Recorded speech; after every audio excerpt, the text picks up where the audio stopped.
Istanbul, at least 10 people have been killed in nationwide protests in Iran, including a police officer, Iranian state television said Monday, even as President Hassan Rouhani appealed for calm, and demonstrations broke out in several cities. State media said security forces repelled armed protesters who tried to take over police stations and military bases. Some videos circulating online have showed protesters in violent confrontations with police. A protester killed one police officer and wounded 3 others, the Iranian government said, in the first reported death among the security forces since a wave of protests broke out across the country last week. Police said a man in the central city of Ajarfabad opened fire on officers with a hunting rifle as people took to the streets during what has become the largest protests in Iran since 2009. President Trump tweeted about the protests again Monday, saying that Iran is failing at every level and that repressed Iranians are hungry for food and freedom. Along with human rights, the wealth of Iran is being looted, Trump tweeted. Time for change. Iranian leaders have balked at Trump's comments. Rouhani on Sunday said the US president had no right to sympathize with Iranians given his administration's hostile policies. Get the latest news and updates emailed straight to your inbox.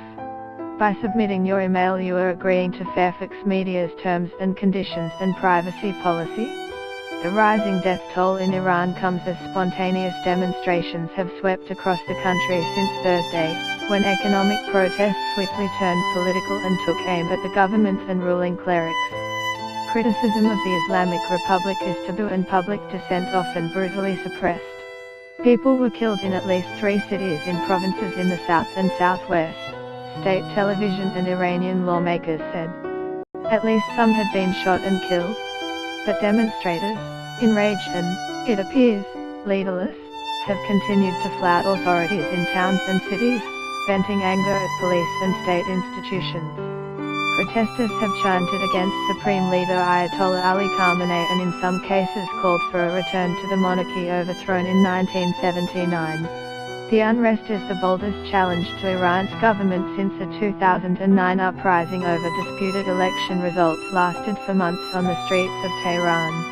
Those demonstrations, which criticized what participants said were fraudulent presidential elections, were eventually crushed and the movement's leaders put under house arrest. Rouhani, a moderate, had pledged to free those leaders and expand Iran's political and social freedoms. On Sunday, the president agreed that protesters had legitimate demands, including calls for more transparency and an end to government corruption. But he urged them to refrain from violence and on Monday said that the nation would deal with rioters and lawbreakers.